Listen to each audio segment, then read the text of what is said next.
Hello students, welcome in the second part of the lesson The School for Sympathy। ਅਸੀਂ ਇੱਕ ਇਹੋ ਜਿਹੇ school ਬਾਰੇ ਪੜ੍ਹ ਰਹੇ ਹਾਂ ਜਿਸ ਸਕੂਲ ਦੇ ਵਿੱਚ ਬੱਚੇ ਪੜ੍ਹਾਈ ਦੇ ਨਾਲ ਦੂਸਰੇ ਲੋਕਾਂ ਦੀ ਤਕਲੀਫ ਦੁੱਖ ਦਰਦ ਦੇ ਬਾਰੇ ਵਿੱਚ ਪ੍ਰੈਕਟੀਕਲ ਤੌਰ 'ਤੇ ਸਿੱਖਦੇ ਹਨ। ਫਸਟ ਪਾਰਟ ਅਸੀਂ ਰੋਕਿਆ ਸੀ ਵੀ ਇਹ ਜਿਹੜੇ ਦਿਨ ਹਨ ਇਹ ਅੰਨ੍ਹਿਆਂ ਅਤੇ ਉਹਨਾਂ ਦੀ ਮਦਦ ਕਰਨ ਵਾਲੇ ਦੋਨਾਂ ਦੇ ਲਈ ਹੈਲਪਫੁਲ ਨੇ। ਹੁਣ ਉਸ ਤੋਂ ਅੱਗੇ ਪੜ੍ਹਨਾ ਸ਼ੁਰੂ ਕਰਦੇ ਹਾਂ। There is no privation about it. Miss Beam ਨੇ ਕਹਿਣਾ ਜਾਰੀ ਰੱਖਿਆ ਕਿ ਇਸ ਚੀਜ਼ ਦੀ ਕੋਈ ਕਮੀ ਨਹੀਂ ਹੈ। Everyone is very kind and it is really something of a joke. ਹਰ ਕੋਈ ਬਹੁਤ ਦਿਆਲੂ ਹੈ ਅਤੇ ਇਹ ਇੱਕ ਤਰ੍ਹਾਂ ਦੇ ਜੋਕ ਦੀ ਤਰ੍ਹਾਂ ਹੀ ਹੈ। Although of course before the day is over the reality of the affliction must be apparent even to the least thoughtful। ਦਿਨ ਖਤਮ ਹੁੰਦੇ ਜਿਹੜੇ ਬਹੁਤ ਘੱਟ ਸੋਚਦੇ ਹੈ ਉਹਨਾਂ ਨੂੰ ਵੀ ਦੁੱਖ ਤਕਲੀਫ ਦੇ ਬਾਰੇ ਸਪਸ਼ਟ ਪਤਾ ਲੱਗ ਜਾਂਦਾ। ਇੱਥੇ ਇੱਕ ਵਰਡ ਐਫਲਿਕਸ਼ਨ ਆਇਆ ਹੈ ਜਿਸ ਦਾ ਮਤਲਬ ਹੈ ਦੁੱਖ ਤਕਲੀਫ। ਐਪਰੈਂਟ ਮਤਲਬ ਸਪਸ਼ਟ clear. the blind day is of course really the worst she went on। ਅੰਨ੍ਹਿਆਂ ਵਾਲਾ ਦਿਨ ਬੇਸ਼ੱਕ ਬਹੁਤ ਹੀ ਬੁਰਾ ਹੁੰਦਾ ਹੈ। But some of the children tell me that ਪਰੰਤੂ ਕੁਝ ਬੱਚੇ ਮੈਨੂੰ ਦੱਸਦੇ ਹਨ the dumb day is the most dreaded ਕਿ ਚੁੱਪ ਰਹਿਣ ਵਾਲਾ ਦਿਨ ਸਭ ਤੋਂ ਜ਼ਿਆਦਾ ਖਤਰਨਾਕ ਹੁੰਦਾ ਹੈ। There of course the child must exercise will power only for the mouth is not bandaged. ਇੱਥੇ ਬੱਚੇ ਨੂੰ ਆਪਣੀ ਇੱਛਾ ਸ਼ਕਤੀ ਦੀ ਹੀ ਵਰਤੋਂ ਕਰਨੀ ਹੁੰਦੀ ਹੈ ਕਿਉਂਕਿ ਮੂੰਹ ਦੇ ਉੱਤੇ ਕੋਈ ਪੱਟੀ ਨਹੀਂ ਬੰਨੀ ਹੁੰਦੀ। But come down into the garden and see for yourself how the children like it. ਆਓ ਗਾਰਡਨ ਵਿੱਚ ਚੱਲਦੇ ਹਾਂ ਅਤੇ ਤੁਸੀਂ ਆਪ ਖੁਦ ਹੀ ਦੇਖ ਲੈਣਾ ਕਿ ਬੱਚੇ ਕਿਸ ਤਰ੍ਹਾਂ ਮਹਿਸੂਸ ਕਰਦੇ ਨੇ। Miss Beam led me to one of the bandaged girls a little merry thing. Miss Beam ਮੈਨੂੰ ਪੱਟੀ ਬੰਨੀਆਂ ਹੋਈਆਂ ਕੁੜੀਆਂ ਦੇ ਵਿੱਚੋਂ ਇੱਕ ਕੋਲ ਲੈ ਗਈ। ਇਹ ਛੋਟੀ ਜਿਹੀ ਮੈਰੀ ਥਿੰਗ, ਮੈਰੀ ਦਾ ਮਤਲਬ ਹੁੰਦਾ ਖੁਸ਼। whose eyes under the folds were I felt sure as black as ash buds।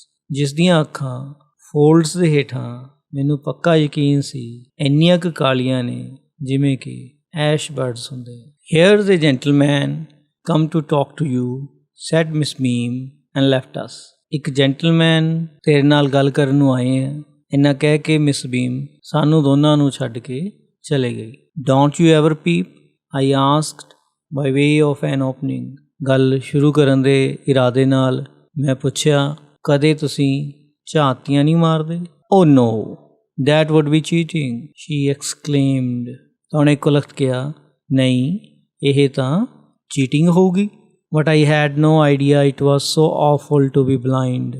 ਪਰ ਮੈਨੂੰ ਕੋਈ ਆਈਡੀਆ ਨਹੀਂ ਸੀ ਕਿ ਅੰਨ੍ਹੇ ਹੋਣਾ ਇੰਨਾ ਜ਼ਿਆਦਾ ਬੁਰਾ ਹੁੰਦਾ। You can't see a thing। ਤੁਸੀਂ ਕੁਛ ਨਹੀਂ ਦੇਖ ਸਕਦੇ। One feels one is going to be hit by something every moment। ਹਰ ਪਲ ਤੁਹਾਨੂੰ ਇਹ ਲੱਗਦਾ ਹੈ ਕਿ ਤੁਸੀਂ ਕਿਸੇ ਚੀਜ਼ ਵਿੱਚ ਟਕਰਾਉਣ ਵਾਲੇ ਹੋ। Sitting down's such a relief। ਬੈਠਣ ਨਾਲ ਬਹੁਤ ਆਨੰਦ ਆਉਂਦਾ ਹੈ। Are your guides kind to you? I asked। ਮੈਂ ਪੁੱਛਿਆ ਕੀ ਤੇਰੇ ਗਾਈਡ ਦਿਆਲੂ ਨੇ? Pretty good। ਬਹੁਤ ਵਧੀਆ। Not so careful as I shall be when it's my turn। ਉਨੀ ਪਰਵਾਹ ਨਹੀਂ ਕਰਦੇ ਜਿੰਨੇ ਮੈਂ ਕਰੂੰਗੀ ਜਦ ਮੇਰੀ ਵਾਰੀ ਆਊਗੀ। Those that have been blind already are the best। ਜਿਹੜੇ ਪਹਿਲਾਂ ਹੀ ਅੰਨੇ ਬਣ ਚੁੱਕੇ ਆ ਉਹ ਸਭ ਤੋਂ ਵਧੀਆ ਨੇ। It's perfectly ghastly not to see। ਨਾ ਦੇਖ ਸਕਣਾ ਬਹੁਤ ਡਰਾਵਨਾ ਹੈ। I wish you would try। ਮੇਰੀ ਇੱਛਾ ਕਿ ਤੁਸੀਂ ਵੀ ਇਸ ਨੂੰ ਅਜ਼ਮਾਉਂਦੇ। Shall I lead you somewhere? I asked। ਮੈਂ ਪੁੱਛਿਆ ਕਿਆ ਤੈਨੂੰ ਕਿਤੇ ਲੈ ਚੱਲਾਂ? Oh yes, let's go for a little walk। ਤਾਂ ਕਹਿੰਦੀ ਹਾਂ ਚਲੋ ਥੋੜ੍ਹਾ ਜਿਹਾ ਘੁੰਮ ਕੇ ਆਉਂਦੇ ਹਾਂ। Only you must tell me about things। ਬਸ ਤੁਸੀਂ ਮੈਨੂੰ ਚੀਜ਼ਾਂ ਬਾਰੇ ਦੱਸੀ ਜਾਇਓ। I shall be so glad when today is over। ਅੱਜ ਦਾ ਦਿਨ ਖਤਮ ਹੋਣ 'ਤੇ ਮੈਨੂੰ ਬਹੁਤ ਖੁਸ਼ੀ ਹੋਊਗੀ। The other bad days cannot be half as bad as this। ਹੋਰ ਬੁਰੇ ਦਿਨ ਇਸ ਤੋਂ ਅੱਧੇ ਵੀ ਬੁਰੇ ਨਹੀਂ ਹਨ। Having a arm tied up is a little more troublesome। ਬਾਂਹ ਬੰਨੇ ਹੋਣਾ ਇਹ ਥੋੜ੍ਹਾ ਜਿਹਾ ਮੁਸ਼ਕਿਲ ਵਾਲਾ ਕੰਮ ਹੈ। Because you have to get your food cut for you।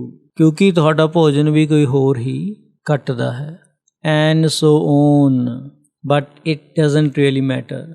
ਇੱਦਾਂ ਹੀ ਹੋਰ ਕੰਮ ਹੋਰ ਚੀਜ਼ਾਂ ਵੀ, ਪਰੰਤੂ ਇਹ ਮਾਇਨੇ ਨਹੀਂ ਰੱਖਦਾ।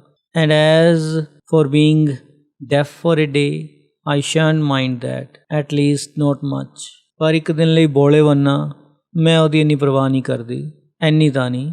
But being blind is so frightening, ਪਰ ਅੰਨੇ ਹੋਣਾ ਬਹੁਤ ਡਰਾਵਨਾ ਹੈ। My head aches all the time, ਮੇਰਾ ਸਿਰ ਹਰ ਵੇਲੇ ਦੁਖਦਾ just from dodging things that probably aren't there. ਉਹਨਾਂ ਚੀਜ਼ਾਂ ਤੋਂ ਬਚਣ ਦੀ ਕੋਸ਼ਿਸ਼ ਕਰਨੀ ਜਿਹੜੀਆਂ ਸ਼ਾਇਦ ਉੱਥੇ ਹੈ ਵੀ ਨਹੀਂ। ਵੇਅਰ ਆਰ ਵੀ ਨਾਓ, ਹੁਣ ਆਪਾਂ ਕਿੱਥੇ ਹਾਂ? In the playground going towards the house, ਖੇਡ ਦੇ ਮੈਦਾਨ ਵਿੱਚ ਹਾਂ ਅਤੇ ਘਰਾਂ ਵੱਲ ਨੂੰ ਜਾ ਰਹੇ ਹਾਂ। Miss beam is walking up and down the terrace with A tall girl, miss ਬੀਮ ਛੱਤ 'ਤੇ ਇੱਕ ਲੰਬੀ ਲੜਕੀ ਦੇ ਨਾਲ ਚਹਿਲ ਕਦਮੀ ਕਰ ਰਹੇ ਹਨ। What has the girl got on, my companion ask, ਮੇਰੀ ਸਾਥੀ ਨੇ ਪੁੱਛਿਆ ਲੜਕੀ ਨੇ ਕੀ ਪਹਿਨਿਆ ਹੋਇਆ ਹੈ। A blue skirt and pink blouse, blue skirt ਪਾਈ ਹੈ ਅਤੇ ਪਿੰਕ ਕਲਰ ਦਾ ਬਲਾਊਜ਼ ਪਾਇਆ ਹੋਇਆ ਹੈ। ਆਈ ਥਿੰਕ ਇਟਸ ਮਿਲੀ, ਵਟ ਕਲਰ ਹੇਅਰ, ਮੈਨੂੰ ਲੱਗਦਾ ਹੈ ਮਿਲੀ ਹੈ, ਬਾਲਾਂ ਦਾ ਕੀ ਰੰਗ ਹੈ। ਵੈਰੀ ਲਾਈਟ ਆਈ ਸੈਡ, ਮੈਂ ਕਿਹਾ ਬਹੁਤ ਹਲਕਾ ਹੈ। ਯੈਸ ਦੈਟਸ ਮਿਲੀ, ਹਾਂ ਇਹ ਮਿਲੀ ਹੈ। She is the head girl, ਇਹ ਹੈਡ ਗਰਲ ਹੈ। ਸ਼ੀ ਇਜ਼ ਆਫਲੀ ਡੀਸੈਂਟ, ਤੇ ਬਹੁਤ ਹੀ ਜ਼ਿਆਦਾ ਸ਼ਾਨਦਾਰ ਲੜਕੀ ਹੈ। There's an old man trying up roses, I said, ਇੱਕ ਬਜ਼ੁਰਗ ਆਦਮੀ ਗੁਲਾਬ ਬਣ ਰਿਹਾ ਹੈ। Yes that's Peter, he is a gardener, ਹਾਂ ਉਹ ਪੀਟਰ ਹੈ, ਉਹ ਮਾਲੀ ਹੈ। He is hundreds of years old, ਉਹ ਕਈ ਸੌ ਸਾਲ ਦਾ ਹੈ। And here comes a dark girl in red on crutches, ਇੱਕ ਪੱਕੇ ਰੰਗ ਵਾਲੀ ਲੜਕੀ ਲਾਲ ਡਰੈਸ ਵਿੱਚ ਫੌੜੀਆਂ 'ਤੇ ਆ ਰਹੀ ਹੈ। Yes she said that's Barrel, ਹਾਂ ਇਹ ਬੈਰਲ ਹੈ। And so we walked on, and in steering this little thing about I discovered that I was 10 times more thoughtful already than I had any notion of। ਤੇ ਇਸ ਤਰੀਕੇ ਦੇ ਨਾਲ ਅਸੀਂ ਤੁਰਦੇ ਗਏ। ਛੋਟੀ ਜਿਹੀ ਲੜਕੀ ਨੂੰ ਘੁਮਾਉਂਦੇ ਹੋਏ ਮੈਂ ਮਹਿਸੂਸ ਕੀਤਾ ਕਿ ਮੈਂ ਵੀ 10 ਗੁਣਾ ਜ਼ਿਆਦਾ ਸੋਚਣ ਲੱਗ ਗਿਆ ਸੀ ਜਿੰਨਾ ਕਿ ਮੈਂ ਪਹਿਲਾਂ ਮੈਨੂੰ ਲੱਗਦਾ ਸੀ ਮੈਂ ਸੋਚਦਾ ਸੀ। And also that the necessity of describing the surrounding to another makes them more interesting। ਇਹ ਵੀ ਕਿ ਦੂਸਰਿਆਂ ਨੂੰ ਆਲਾ ਦੁਆਲਾ ਬਾਰੇ ਦੱਸਣਾ, ਵਰਣਨ ਕਰਨਾ, ਉਸ ਦੀ ਜਿਹੜੀ ਜ਼ਰੂਰਤ ਹੈ ਉਹ ਉਸ ਨੂੰ ਹੋਰ ਵੀ ਇੰਟਰਸਟਿੰਗ ਬਣਾਉਂਦੇ ਹਨ। When Miss Beam came to release me I was sorry to go, ਜਦ ਮਿਸ ਬੀਮ ਆਏ ਤਾਂ ਮੈਨੂੰ ਬੜਾ ਅਫਸੋਸ ਸੀ ਕਿ ਮੈਨੂੰ ਹੁਣ ਉੱਥੋਂ ਜਾਣਾ ਪਏਗਾ। ਐਂਡ ਸੈਡ ਸੋ, ਅਤੇ ਮੈਂ ਇੱਦਾਂ ਕਿਹਾ। she replied, then there is something in my system after all। ਅਤੇ ਉਸਨੇ ਜਵਾਬ ਦਿੱਤਾ ਕਿ ਇਹਦਾ ਮਤਲਬ ਮੇਰੇ ਸਿਸਟਮ ਵਿੱਚ ਕੁਝ ਨਾ ਕੁਝ ਜ਼ਰੂਰ ਹੈ। I walked back to the town murmuring inaccurately as ever the lines। ਅਤੇ ਮੈਂ ਸ਼ਹਿਰ ਵਾਪਸ ਆਉਂਦੇ ਹੋਏ ਕੁਝ ਲਾਈਨਾਂ ਬੁੜਬੁੜਾ ਰਿਹਾ ਸੀ, ਬਿਲਕੁਲ ਠੀਕ ਤਾਂ ਨਹੀਂ ਸੀ।